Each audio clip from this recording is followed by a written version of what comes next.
দক্ষিণ চীনের এক ব্যস্ত মহানগর, উঁচু উঁচু অট্টালিকা, দ্রুতগতি সড়ক আর কোটি মানুষের জীবনযাত্রা। কিন্তু এই নগরীর ভেতরেই লুকিয়ে আছে এক অন্য গল্প, একটি শহর যেখানে কংক্রিটের মাঝেও প্রকৃতি শ্বাস নেয়। এই শহরের নাম গুয়াংজু।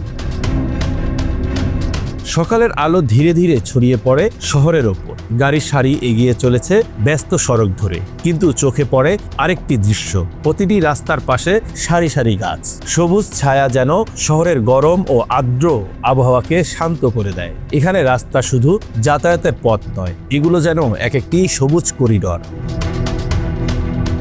গুয়াংজুর আরেকটি বিশেষ দৃশ্য দেখা যায় শহরের ওভারব্রিজগুলোতে। কংক্রিটের সেতুগুলোকে ঢেকে রাখা হয়েছে রঙিন ফুল আর লতানো গাছ দিয়ে। লাল, হলুদ, বেগুনি আর গোলাপি ফুলে সাজানো এই সেতুগুলো দূর থেকে দেখতে যেন আকাশে ঝুলে থাকা বাগান।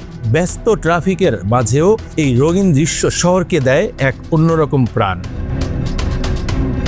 গুয়াংজুর এই সবুজ পরিবেশ কোনো দুর্ঘটনা নয়। শহরটির নগর পরিকল্পনায় প্রকৃতিকে গুরুত্ব দেওয়া হয়েছে শুরু থেকেই। পার্ক, নদীর পাড়, রাস্তা ও সেতু সবকিছু এমনভাবে সাজানো হয়েছে যাতে মানুষের জীবনযাত্রার সঙ্গে প্রকৃতি যুক্ত থাকে। এ যেন আধুনিক নগর উন্নয়ন আর পরিবেশ সংরক্ষণের এক সমন্বিত উদাহরণ।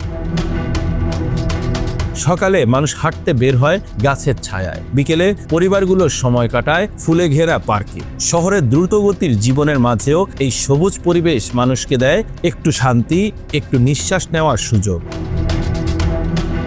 আজকের পৃথিবীতে যখন অনেক শহর ধীরে ধীরে কংক্রিটের জঙ্গলে পরিণত হচ্ছে, তখন গুয়াংজু মনে করিয়ে দেয় একটি গুরুত্বপূর্ণ সত্য: উন্নয়ন আর প্রকৃতি এই দুইয়ের মধ্যে দ্বন্দ্ব নয়, বরং সহাবস্থানও সম্ভব। আর সেই কারণেই গুয়াংজু শুধু একটি মহানগর নয়, এটি একটি জীবন্ত সবুজ শহরের উদাহরণ।